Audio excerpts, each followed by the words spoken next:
आज हम लोग क्लास 12th का पार्शियल फ्रैक्शन टॉपिक का बेसिक सीखेंगे आज कि कैसे पार्शियल फ्रैक्शन किया जाता है। ठीक, क्या नेसेसिटी है पार्शियल फ्रैक्शन का, क्या ज़रूरत है। तो बेसिकली पार्शियल फ्रैक्शन हम लोग देखें तो ये क्लास 12 के इंटीग्रेशन में एक टॉपिक कवर करता है। ये बहुत ही इंपॉर्टेंट टॉपिक है। पार्शियल फ्रैक्शन का बहुत ही ज़्यादा इस्तेमाल पड़ेगा आपको इंटीग्रेशन में। ठीक है, तो पार्शियल फ्रैक्शन की ज़रूरत क्या रही, क्यों आया पार्शियल फ्रैक्शन, कैसे होता है, उसके बारे में बात करेंगे। और एंड वीडियो में मैं आपको एक ट्रिक भी बताऊंगा कि कैसे पार्शियल फ्रैक्शन जल्दी से किया जाता है। ठीक है, कैसे इसका आंसर जल्दी से निकाला जा सकता है।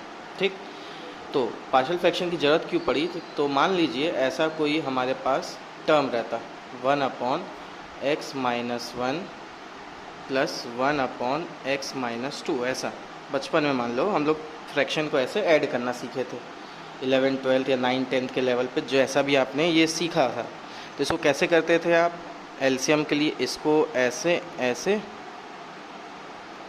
और इसको इससे इंटू और इसको इससे इंटू।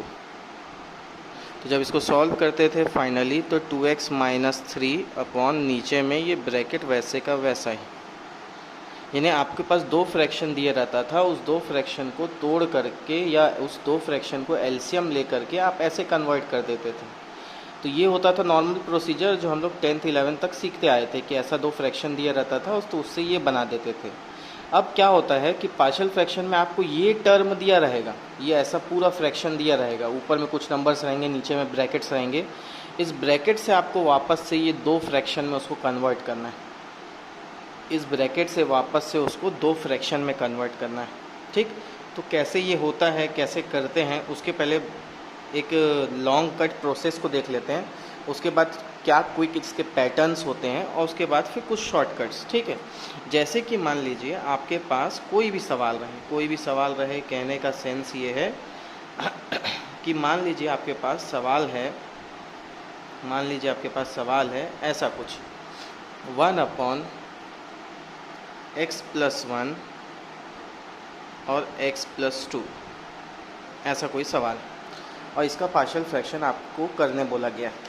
तो इसको करना ये है, नीचे दो ब्रैकेट्स हैं तो इसको जनरली पहले दो फ्रैक्शन के टर्म्स में लिखो। कैसे लिखेंगे, तो a/x+1 प्लस b/x+2। अभी फ़िलहाल जैसे कि ये सवाल मैंने लिया तो अभी यहाँ पे ना तो क्वाड्रेटिक है ना तो ऊपर कुछ नंबर्स हैं, तो इसलिए पहले मैं जनरली बता दे रहा हूँ कि दो ब्रैकेट है सिंपल टाइप के, प्लेन टाइप के, तो उसे दो फ्रैक्शंस में कन्वर्ट किया जा सकता है। तो एक फ्रैक्शन हो गया a/x+1, दूसरा फ्रैक्शन हो गया b/x+2। ठीक, ये कन्वर्ट करने के बाद सॉल्व कैसे करना है, ये वाला टर्म ऐसे का ऐसा ही इक्वल टू ये इससे इंटू प्लस ये इससे इंटू अपॉन x+1 x+2। ये डिनोमिनेटर पूरा कैंसिल, तो ये फाइनली क्या बचा आपके पास, ax+2 bx+1 ऐसा कुछ बचा। जब ये फ्रैक्शन बच चुका है, ये इक्वेशन तक आप पहुंच चुके हैं, इसके बाद आपको कोएफिशिएंट इक्वेट करना है। कोएफिशिएंट इक्वेट करने का मतलब हाईएस्ट पावर्स के जो टर्म्स है लाइन से, जैसे कि मान लीजिए सवाल में x² हाईएस्ट रहता तो x² से हम चालू करेंगे, x फिर रहेगा उसको देखेंगे, फिर कांस्टेंट रहेगा, ऐसे प्रोसीड करते हैं। तो सवाल में मैं यहाँ पे देख पा रहा हूँ कि x ही सबसे हाईएस्ट टर्म है, तो कोएफिशिएंट ऑफ x, तो इस तरफ कोई x का टर्म नहीं है इसलिए 0। इधर ब्रैकेट खोलेंगे तो ax होगा तो a, प्लस इधर ब्रैकेट खोलेंगे तो bx होगा तो b। ये आपका पहला इक्वेशन तैयार।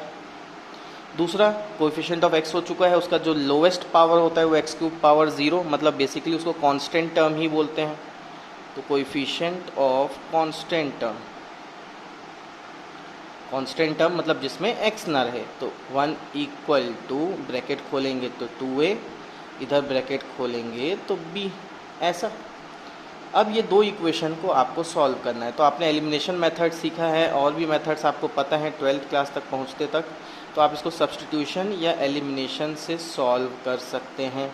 ऐसा साइन चेंज ये चीज़ें कट गई तो -2 में से a गया तो -a, ये -1 कटा तो a की वैल्यू कितनी हो गई 1, a की वैल्यू मैं यहाँ पुट किया तो b की वैल्यू क्या हो जाएगी -1। तो यहाँ से आप ये देख सकते हैं a और b की वैल्यू आ चुकी है। तो यहाँ से आप देख सकते हैं कि आपका जो ये जो फ्रैक्शन है, ये जो फ्रैक्शन है वो बेसिकली अभी ये ऐसा दिख रहा है, मगर जब इसको अगर हम लोग दो न्यूट्रल फ्रैक्शन में तोड़ें, जो कि इन्हें सिंप्लीफिकेशन के पहले कैसा होता होगा, अगर उसमें तोड़ें तो ये बेसिकली 1/x+1 -1/x+2 हुआ करता होगा। ये कहने का मतलब है, यानी पार्शियल फ्रैक्शन में हमको आंसर दिया है, उससे हमने सवाल क्रिएट किया। पार्शियल फ्रैक्शन में हमको आंसर दिया था, उससे हमने सवाल क्रिएट किया यहाँ पे। ठीक, तो पार्शियल फ्रैक्शन का ये एक सिंपल सा क्वेश्चन था। पार्शियल फ्रैक्शन का ये सिंपल सा क्वेश्चन था। इसी के बाद पार्शियल फ्रैक्शन में अलग अलग वैरायटीज़ होते हैं। इसी के बाद पार्शियल फ्रैक्शन में अलग अलग वैरायटीज़ होते हैं। तो मैं उस सब वैरायटीज़ को आपके सामने इंट्रोड्यूस कर रहा हूँ और उसमें आपको मैं लिखने का तरीका सिखा रहा हूँ कि नॉर्मल ब्रैकेट्स रहेंगे तो कैसा लिखना है आपको, अगर यहाँ पे स्क्वायर्स वाले फॉर्म रहेंगे तो कैसा लिखना है आपको। सॉल्व करने का तरीका यही रहेगा कि ब्रैकेट्स लिखो, एलसीएम लिखो, कोएफिशिएंट जो हाईएस्ट पावर का है वहाँ से चालू करो। अगर x² हाईएस्ट रहता हो तो x² से चालू करते, फिर x को लेते, फिर कांस्टेंट टर्म लेते। यहाँ पे x हाईएस्ट था तो पहले x को लिए, फिर कांस्टेंट टर्म को लिए। जो भी आपके इक्वेशंस आए उसमें आपने एलिमिनेशन लगाया, सॉल्व किया, सब्स्टिट्यूशन लगाया, सिंप्लीफिकेशन किया। जैसे भी करके आपको a और b की वैल्यू मिल जाएगी, वही आपका आंसर रहेगा। ठीक है, तो मैं आपको अब बेसिक टेक्निक सिखाता हूँ, यानी कैसे कैसे टर्म्स आपको देखने को मिलेंगे, तो क्या क्या आपको पार्शियल फ्रैक्शन में लिखना है, क्या क्या आपको पार्शियल फ्रैक्शन में लिखना है। तो जैसे कि मान लो आपका जो सवाल है उसमें जो पहला डिफरेंट पैटर्न्स के पार्शियल फ्रैक्शन जो आपको देखने को मिल सकते हैं, तो मान लो आपका जो सवाल है उसमें जो पार्शियल फ्रैक्शन है, तो सबसे पहला पैटर्न तो मैंने आपको करके दिखा दिया अभी कि ऊपर कोई भी क्वाड्रेटिक इक्वेशन रहे, ऊपर कोई भी टर्म रहे, कोई भी, मान लीजिए मैं अपने मर्जी से 2x+5 लूँ और मान लीजिए नीचे प्लेन ब्रैकेट बोलता हूँ मैं इसको, प्लस भी हो सकता है माइनस भी हो सकता है, तो उसको आप लोग लिखेंगे a/x+1 + b/x+2, ये प्लेन ब्रैकेट हुआ। ठीक, उसके बाद मान लीजिए आपका दूसरा प्रजाति, मान लीजिए 2x+5 मान लीजिए x+1 का एक में स्क्वायर लगा हो, एक बिना स्क्वायर के लगा हो। तो ध्यान देना स्क्वायर वाले के लिए कैसे हैंडल करना है। स्क्वायर वाले के लिए क्या करना है, ये स्क्वायर वाले का नॉर्मल, फिर b/स्क्वायर वाले का स्क्वायर, फिर c/ अगला ब्रैकेट। कई लोग बोलेंगे सर क्यूब रहेगा तो इसको कैसे लिखेंगे, तो क्यूब वाले में x+1 का स्क्वायर और x+1 का क्यूब, ऐसा स्क्वायर वाले सबके लिए ऐसे हैंडल करना है। तीसरा पैटर्न मैं आपको बता देता हूँ, मान लीजिए यहाँ पे 3 नंबर रहता तो ये c तक भी जाता, उसमें कोई घबराने की बात नहीं है। क्यूब रहता तो क्यूब तक जाता, फिर c आ जाता, उसमें d तक चले जाता, वो उसमें कोई टेंशन लेने की बात नहीं है। ठीक है, वो ABCD कहीं तक भी जा सकता है।